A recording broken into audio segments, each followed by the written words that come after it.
వక్తారమాసాద్య యమేవ నిత్యా సరస్వతీ స్వార్థసమన్వితాసీత్ నిరస్తదుస్తర్కకలంకపంకా నమామితం శంకరమర్చితాంఘ్రిం. సనాతన ధర్మ సంరక్షకులు పరమేశ్వర అవతారులైనటువంటి జగద్గురు శ్రీమద్ ఆదిశంకర భగవత్పాదాచార్యుల వారి మహిమ అపారమైనటువంటిది. వారి యొక్క పూజ అనేది మనకి సకల విధమైనటువంటి శ్రేయస్సులని కలిగిస్తుంది.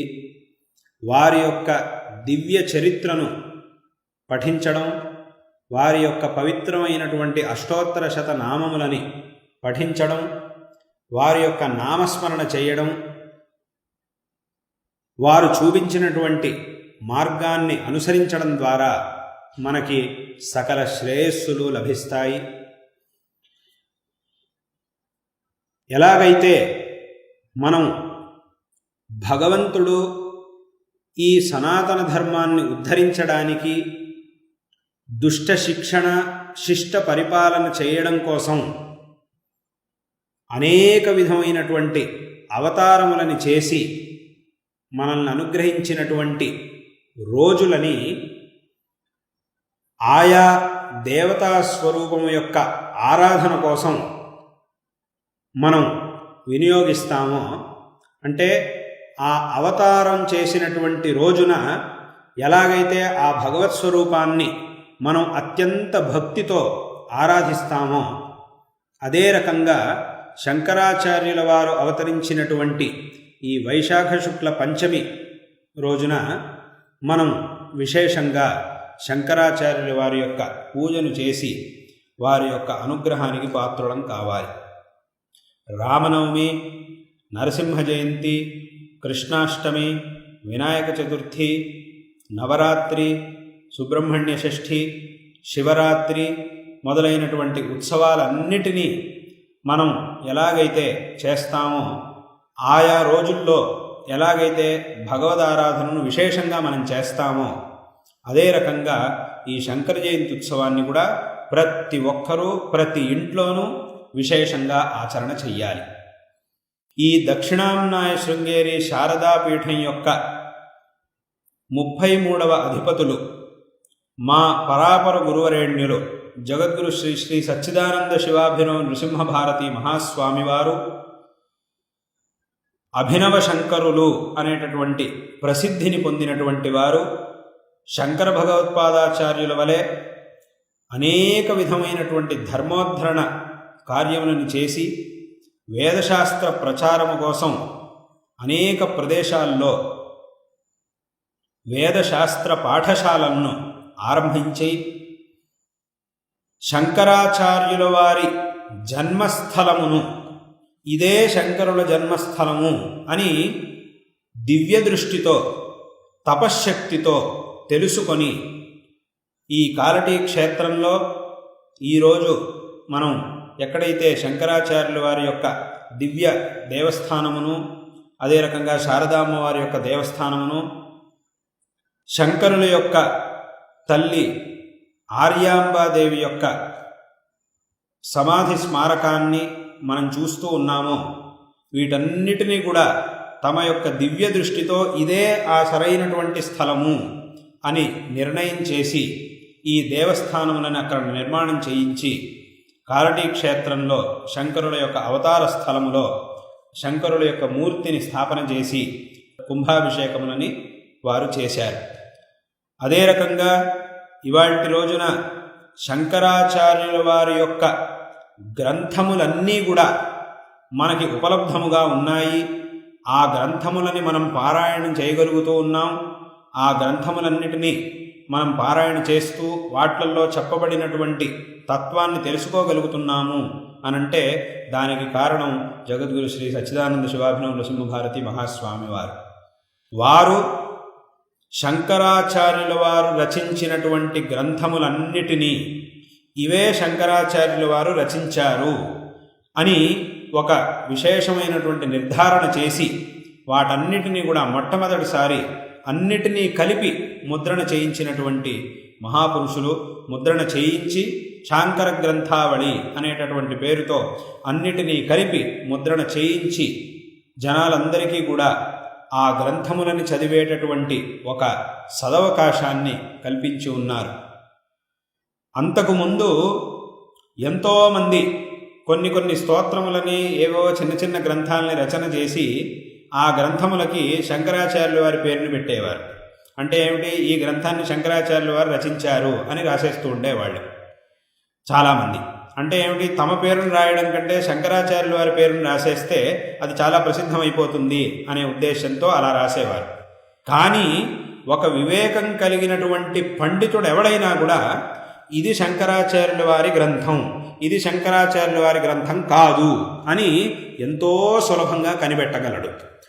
ఎందుకంటే శంకరాచార్యుల వారి యొక్క గ్రంథాలకు ఉన్నటువంటి శైలి, ఆ గొప్పదనం, ఆ గాంభీర్యం మరియు ప్రసన్నత ఇవన్నీ కూడా వేరే ఏ గ్రంథాల్లోనూ మనం చూడలేం. ఆ శంకరుల గ్రంథాలకే ప్రత్యేకమైనటువంటి ఒక వైశిష్ట్యం ఉన్నది. అయినప్పటికీ సాధారణ జనులందరూ కూడా ఇలా ఎంతోమంది ఒక్కొక్క గ్రంథానికి ఒక్కొక్క చిన్న చిన్న స్తోత్రాలకి అవన్నీ రాసేసి వాటికి తమ శంకరాచార్యుల వారి పేరును పెట్టి ప్రచారం చేసినప్పుడు చాలామందికి ఇది ఏది శంకరాచార్యుల వారి యొక్క గ్రంథం అనేది సామాన్యులకి, ఏది శంకరుల గ్రంథం ఏది కాదు అని తెలుసుకోవడంలో చాలా కష్టమయ్యేది. అటువంటి సందర్భంలో శంకరాచార్యుల వారి గ్రంథం ఇదే పండితులకి నిర్ణయం చేయడం అనేది అదేం కష్టమేం కాదు. కానీ సామాన్యులకి ఇది నిర్ణయం చేయడం చాలా కష్టం. అటువంటి సందర్భంలో వారు ఇన్నే శంకరాచార్యులు వారు రచించినటువంటి గ్రంథాలు, ఇవి కావు అనేటటువంటి విశేషమైన నిర్ధారణ చేసి విశేషంగా గ్రంథములని అన్నిటినీ కలిపి ముద్రణ చేయించారు. అందరికీ కూడా ఆ గ్రంథాలను అధ్యయనం చేయగలిగేటటువంటి ఒక మహావకాశాన్ని కల్పించారు. అదే రకంగా ఈ దేశంలో అన్ని చోట్ల ప్రతి ఒక్కరూ విశేషంగా ఈ ప్రతి సంవత్సరం వైశాఖ శుక్ల పాడ్యమి నుంచి పంచమి వరకు అత్యంత వైభవోపేతంగా శంకర జయంతి ఉత్సవాల్ని ఆచరించాలి అని ఆజ్ఞ చేసి అన్ని చోట్ల ఈ శంకర జయంతి ఉత్సవాల్ని ఆరంభం చేయించినటువంటి మహాపురుషులు జగద్గురు శ్రీ సచ్చిదానంద శివాభినవ నృసింహభారతి మహాస్వామి వారు. వారి యొక్క ఆజ్ఞానుసారం తదనంతర కాలంలో అన్ని చోట్ల విశేషంగా ఈ శంకర జయంతి ఉత్సవాలు ఆచరింపబడుతూ ఉన్నాయి.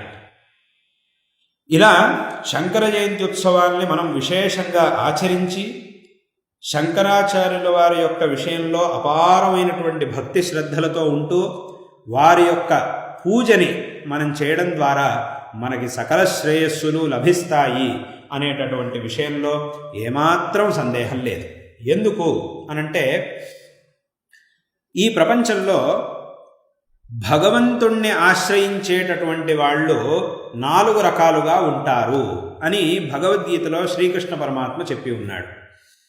చతుర్విధా భజంతే మాం జనా సుకృతినోర్జున ఆర్తో జిజ్ఞాసురర్థార్థి జ్ఞానీచ భరతర్షభ అని. అంటే ఆర్తులైనటువంటి వాళ్ళు, అంటే ఏదో కష్టాల్లో మునిగిపోయినటువంటి వాళ్ళు నన్ను ఆశ్రయిస్తారు, ఆ కష్టములను పోగొట్టుకోవడం కోసం నన్ను ఆశ్రయిస్తారు. ఆర్త. జిజ్ఞాసుడు అంటే జ్ఞానం కోసం నన్ను ఆశ్రయించేటటువంటి వాళ్ళు కొంతమంది. అర్థార్థి, ఐశ్వర్యం కోసం నన్ను ఆశ్రయించేవాళ్ళు కొంతమంది. ఏ విధమైనటువంటి ఆశలు లేకుండా కేవలం నా మీద అపారమైనటువంటి ప్రీతితో నన్ను ఆశ్రయించేటటువంటి వాళ్ళు కొంతమంది, వాళ్ళనే జ్ఞానులు అని అంటారు. ఏ విధమైనటువంటి కోరిక లేకుండా భగవంతుణ్ణి ఆశ్రయించాలి, భగవంతుడి మీద అపారమైనటువంటి భక్తితో ఆయన్ని ఆశ్రయించేటటువంటి వాళ్ళు కొంతమంది, వాళ్ళని జ్ఞానులు అని అంటారు. ఇలా కష్టములని పోగొట్టుకోవడం కోసం, జ్ఞానం కోసం, ఐశ్వర్యం కోసం ఏ విధమైనటువంటి కోరికలు లేకుండా కూడా భగవంతుడిని ఆశ్రయించేటటువంటి వాళ్ళు ఉన్నారు అని భగవద్గీతలో కృష్ణ పరమాత్మ ఉపదేశించి ఉన్నాడు. ఈ విధమైనటువంటి నలుగురు భక్తుల్ని కూడా అనుగ్రహించేటటువంటి వారు జగద్గురు శ్రీ ఆదిశంకర భగవత్పాదాచార్యుల వారు. వారి యొక్క చరిత్రని మనం అవలోకన చేస్తే ఈ విషయం మనకి స్పష్టంగా తెలుస్తూ ఉన్నది. మొదట ఆర్తులు, ఎవరైతే కష్టాల్లో ఉన్నారో వారిని శంకరాచార్యుల వారు అనుగ్రహించారు. శంకరాచార్యుల వారు గోవింద భగవత్పాదాచార్యుల వారి వద్ద సన్యాసం స్వీకరించి వారి శుశ్రూష చేస్తూ ఉన్నప్పుడు నర్మదా నదీ తీరంలో ఒకసారి ఆ నర్మదా నది వర్షాకాలంలో బాగా ప్రవహించి ఆ చుట్టుపక్కల ఉన్నటువంటి అన్ని గ్రామములను ముంచేసింది. ఆ గ్రామంలో ఉండేటటువంటి వాళ్ళందరూ తమ ఇళ్లని ఆస్తుల్ని పోగొట్టుకొని ఎంతో కష్టాల్లో ఉన్నారు. గోవింద భగవత్పాదాచార్యుల వారేమో ఒక విశేషమైనటువంటి సమాధి స్థితిలో ఉన్నారు. అటువంటి సందర్భంలో జనాలందరూ కూడా ఆ ప్రవాహంతో విలవిల్లాడుతూ ఉన్నప్పుడు జగద్గురు శ్రీ ఆదిశంకర భగవత్పాదాచార్యుల వారు ఆ సమస్త నర్మదా నదీ ప్రవాహాన్ని తమ యొక్క కమండలంలో బంధించి వేశారు. ఆ సమస్త ప్రవాహాన్ని తమ కమండలంలో బంధించి అందరి యొక్క ఆ ప్రవాహార్తులైనటువంటి వారందరినీ కూడా విశేషంగా కాపాడి వాళ్ళందరికీ అనుగ్రహం కలిగించారు. ఈ రకంగా కష్టాల్లో ఉన్నటువంటి వారందరూ వారిని ఆశ్రయించినప్పుడు వారి అనుగ్రహంతో మనకి సకల శ్రేయస్సులు లభిస్తాయి. మన కష్టములన్నీ నశించిపోయి మనకి అన్ని విధాలా మంచి జరుగుతుంది. అదే రకంగా జిజ్ఞాసు శ్రీ పద్మపాదాచార్యుల వారు మొదలైనటువంటి శిష్యులందరూ కూడా జిజ్ఞాసులై ఈ సంసార సాగరాన్ని దాటాలి, దానికి కావలసినటువంటి జ్ఞానాన్ని మనం శంకరాచార్యుల వారి వద్ద పొందాలి అనేటటువంటి ఆశతో వారందరూ కూడా అత్యంత భక్తితో శంకరులని ఆశ్రయించారు. శంకరాచార్యుల వారు వారందరికీ కూడా తత్వోపదేశం చేసి జ్ఞానాన్ని ప్రసాదించి అనుగ్రహించారు. అదే రకంగా ఒక అద్భుతమైనటువంటి ఘటన, శంకరాచార్యుల వారి వద్ద గిరి అనేటటువంటి ఒక మందబుద్ధి అయిన శిష్యుడు ఉండేవాడు. ఆ గిరి అనేటటువంటి శిష్యుడు మందబుద్ధి అయినప్పటికీ గురుభక్తిలో మాత్రం అందరికంటే గొప్పవాడు, అందరికంటే ఉత్కృష్టుడైనటువంటి వాడు. గురువుల యొక్క విషయంలో అపారమైనటువంటి భక్తితో ఉండేవాడు. ఒక సందర్భంలో మిగతా విద్యార్థులందరూ ఆ గిరి మందబుద్ధి అని ఆ గిరిని ఎగతాళి చేసినప్పుడు శంకరాచార్యుల వారు వారి మనస్సులో గిరి మీద అపారమైనటువంటి కారుణ్యం కలిగి, వాడు ఇన్ని రోజుల నుంచి అత్యంత భక్తితో గురుసేవ చేస్తూ ఉన్నాడు కాబట్టి దానికి తగినటువంటి అనుగ్రహాన్ని వాడికి చెయ్యాలి అని మనస్సులో సంకల్పం చేసుకొని, అదే రకంగా వాడిని ఎగతాళి చేస్తున్నటువంటి ఈ మిగతా శిష్యులందరి యొక్క అహంకారాన్ని పోగొట్టాలి అనే ఉద్దేశ్యంతో తక్షణమే మనస్సులో ఒక సంకల్పం చేశారు. ఏమిటి అనంటే, ఈ క్షణమే గిరి సమస్త విద్యల్లోనూ నిష్ణాతుడవ్వాలి, సమస్త శాస్త్రములలో నిష్ణాతుడవ్వాలి అని ఒక్కసారి మనస్సులో సంకల్పం చేశారు. ఆ సంకల్ప మాత్రముతోనే గిరి సమస్త శాస్త్రములు క్షణకాలంలోనే సమస్త విద్యల్లోనూ అపారమైనటువంటి పాండిత్యాన్ని పొంది పారంగతుడయ్యాడు. సమస్త విద్యాపారంగతుడైపోయి వెంటనే అద్భుతమైనటువంటి ఆశువుగా అద్భుతమైనటువంటి ఒక స్తోత్రాన్ని శంకరాచార్యుల వారి మీద రచించాడు. ఆ స్తోత్రమునే తోటకాష్టకం అని అంటాం. ఇవాటి రోజున మనందరం కూడా ఆ స్తోత్రాన్ని పఠిస్తూ ఉన్నాం. భవశంకర దేశికమే శరణం, భవశంకర దేశికమే శరణం అని ఆ స్తోత్రం ఉన్నది. ఆ స్తోత్రాన్ని మనందరం కూడా పఠిస్తూ ఉన్నాం. ఆ తర్వాత ఆ గిరి అనేటటువంటి శిష్యుడికే తోటకాచార్య అనేటటువంటి నామాన్ని ప్రసాదించి తమ ముఖ్య శిష్యుల్లో ఒకరినిగా శంకరాచార్యుల వారు స్వీకరించారు. ఆ అనంతరం ఆ తోటకాచార్యుల వారిని శంకరాచార్యుల వారు స్థాపించినటువంటి చతురామ్నాయ పీఠములలో ఉత్తర దిక్కులో బదరీ క్షేత్రంలో స్థాపింపబడినటువంటి ఉత్తరామ్నాయ జ్యోతిష్పీఠంలో అధిపతినిగా చేశారు, మొదటి అధిపతినిగా నియమించారు. ఇలా జిజ్ఞాసులైనటువంటి శిష్యులకి విశేషంగా జ్ఞానాన్ని ప్రసాదించి శంకరాచార్యుల వారు అనుగ్రహించారు. అదే రకంగా అర్థార్థి అందరికీ ప్రసిద్ధంగా తెలిసినటువంటి విషయమే, శంకరాచార్యుల వారు తమ బాల్యంలోనే అత్యంత పేద గృహిణికి తక్షణమే మహాలక్ష్మి అమ్మవారిని అద్భుతమైనటువంటి స్తోత్రంతో స్తుతించి అమ్మవారి యొక్క అనుగ్రహంతో అమ్మవారు అక్కడ వెంటనే ఆ అమ్మవారి అనుగ్రహించి ఆ గృహిణిని అనుగ్రహించి ఈ శంకరులు చేసినటువంటి ఆ స్తోత్రమునకి సంతుష్టురాలై మహాలక్ష్మి అమ్మవారు వెంటనే ఆ పేద గృహిణి ఇంట్లో సువర్ణామలక వృష్టిని కలిగించి విశేషంగా అనుగ్రహించింది అమ్మవారు. ఈ రకంగా ఆ అత్యంత పేద గృహిణిని శంకరాచార్యుల వారు తమ బాల్యంలోనే ఇంత గొప్ప ఐశ్వర్యాన్ని ప్రసాదించి అమ్మవారి అనుగ్రహం ఆ గృహిణికి కలిగేటట్టుగా చేసి, ఆ కుటుంబానికి, ఆ ఇంటికి కలిగేట్టుగా చేసి, అమ్మవారి అనుగ్రహం వాళ్ళకు కలిగేట్టుగా విశేషంగా అనుగ్రహం చేసి ఆశీర్వదించారు. ఇలా మనకి కావలసినటువంటి సంపత్తుని ప్రసాదించేటటువంటి శక్తి శంకరాచార్యుల వారికి ఉన్నది. అదే రకంగా జ్ఞాని, ఎవరైతే జ్ఞానులై ఉన్నారో, శంకరాచార్యుల వారి యొక్క శిష్యులలో హస్తామలకాచార్యుల వారు ఉన్నారు. హస్తామలకాచార్యుల వారు జన్మతః పుట్టినప్పటి నుండే వారు బ్రహ్మజ్ఞానిగా ఉండేవారు.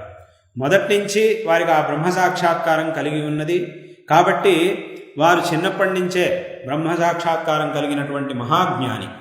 అటువంటి ఆ మహాజ్ఞానులైన హస్తామలకాచార్యుల వారికి కూడా శంకరాచార్యుల వారు సన్యాసాన్ని అనుగ్రహించి తమ యొక్క శిష్యునిగా స్వీకరించి విశేషంగా అనుగ్రహం చేసి ఉన్నారు.